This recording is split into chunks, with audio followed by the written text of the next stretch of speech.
అందరికీ నమస్కారం. నా పేరు డాక్టర్ వసంత్ కుమార్ గౌరండి. తెలంగాణలో రెండో మరణం.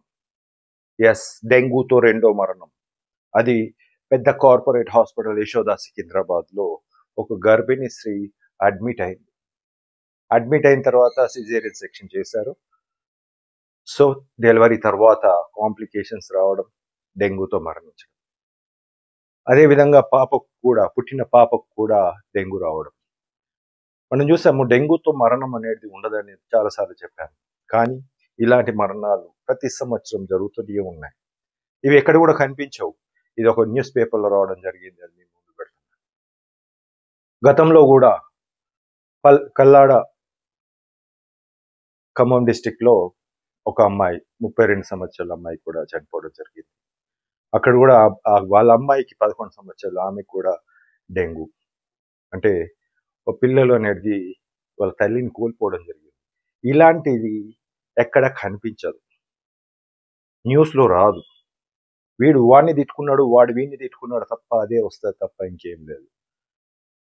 ఎందుకు? ఈరోజు ఇదే ప్రతిపక్షంలో ఉన్న హరీష్ రావు మొన్న గాంధీలో ఒక మృతి అయితే పరిగెత్తుకుంటూ పోయి ఒక ధర్నా చేసిండు. ఇప్పుడు పోయి ధర్నా చేయపోయి యశోద ముందు. ఎందుకు చేయవు? ఎందుకంటే అది కార్పొరేట్ హాస్పిటల్ వాళ్ళది కాబట్టి. అదే గవర్నమెంట్ హాస్పిటల్ అయితే డెఫినెట్లీ చేసేవాడు. కానీ ఇలాంటి మరణాలకు కూడా ఎక్కడ కూడా ప్రభుత్వం చెప్పదు. ప్రభుత్వ లెక్కలలో రాదు. ఎందుకు రాదు ఇలాంటిది? డెంగూతో ఒక కార్పొరేట్ హాస్పిటల్‌లో మరణించినట్టయితే ఎందుకు రాదు? అసలు ట్రీట్మెంట్ ఉందా వాళ్ళ దగ్గర? ఎక్కడ లేదు. ఉన్నా అని కూడా రానివ్వము. ఏందసలు? ఉన్నా గాని కూడా రానివ్వకపోవడం ఏంటి? ఎందుకు ఏడదచ్చింది మొత్తం ఇదంతా వ్యవస్థ? అసలు ఏం చేస్తుంది ఇంటెలిజెన్స్ డిపార్ట్మెంట్? ఒక పొడువోడు కండక్టర్ పోస్ట్‌కి పొడువోడు ఉంటే నెత్తి తగులుతుందంటే పెద్ద అదేంటి పెద్ద ఇష్యూ చేసేసి సీఎం వరకు తీసుకెళ్ళి సీఎం వేరే దాంట్లో పెట్టమని చెప్పారు. ఇది ప్రజలకు సంబంధించింది, ప్రాణాలకు సంబంధించి. ఇదెందుకు పోదు ఇంటెలిజెన్స్ డిపార్ట్మెంట్? అస్తమానం ఫోన్ ట్యాపింగు దాని మీదనే ఎక్కువ ఫోకస్. ఇది ప్రజల ఆరోగ్యానికి సంబంధించి ఎందుకు పోదు? కారణం ఎందుకు రాదు? దయచేసి ప్రజలారా ఒకటి ఆలోచించండి. ఇది మీ ప్రాణాలకు సంబంధించింది. ఈ రోజు రాకపోవచ్చు డెంగ్యూ, రేపైనా వస్తుంది. వచ్చిన రోజు ట్రీట్మెంట్ ఈ విధంగానే ఉంటే చావడం కష్టం పక్కా. ఎందుకంటే ట్రీట్మెంట్ లేదంటాడు. పడుతుంది ప్రతి డాక్టర్ ఒకటే చెప్తాడు, పడుతుంది. పడేది ట్రీట్మెంట్ అయితే ఇంకెందుకు మళ్ళీ ట్రీట్మెంట్ ఇవ్వడం? పెరిగేదాన్ని ట్రీట్మెంట్ అంటారు. ప్లేట్లెట్స్ పెరిగేదాన్ని. మందులు ఉన్నాయి. 3 మందులు ఉన్నాయి. ఒక్క వ్యాధికి 3 మందులు ఉన్నాయి. మూడిట్లలో ఒక్కటి పెట్టినా పెరుగుతుంది. That is what treatment.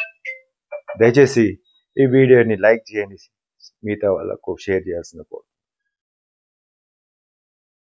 ఎందుకు ఇలాంటి ట్రీట్మెంట్ రాదు? ఎందుకంటే లక్షల రూపాయలు వచ్చే ఒక నిధి లెక్క తయారు. మీకు ప్లేట్లెట్స్ ఎక్కిస్తే ఎంత ప్లేట్లెట్స్ దానికోసం కూడా చెప్తాను. 3000 పెరుగుతాయి, 4000 పెరుగుతాయి. కానీ మళ్ళీ క్రిటికల్ స్టేజ్లోనే ఉంటావు 10,000, 20,000 అప్పుడు కూడా. ఈ 3000, 4000 అనేది కూడా నేను ఒకటి చెప్పదలుచుకున్నాను. 5 రోజుల కిందట 6 రోజుల కింద తీసిన ప్లేట్లెట్స్ ఇచ్చిన 5 రోజుల ప్లేట్లెట్స్ చచ్చిపోతాయి. కొన్ని ఏదో బతికినాయని కూడా మనం బాడీ యూటిలైజ్ చేస్తాం. దయచేసి ఒకటి గమనించండి, ట్రీట్మెంట్ లేదు అని బతకకండి. ట్రీట్మెంట్ 100% ఉంది. తీసుకురమ్మనండి రాష్ట్ర ప్రభుత్వాన్ని, కేంద్ర ప్రభుత్వాన్ని. ఎందుకు ఇవ్వదు ఛాన్స్ నాలాంటి వానికి? తొక్కడం అలవాటు చేసుకున్న అధికారులు, నాయకులు ఇకనైనా గుర్తుపెట్టుకోండి. చరిత్రలో మిగిలిపోతుంది ఇది. దయచేసి ఈ వీడియో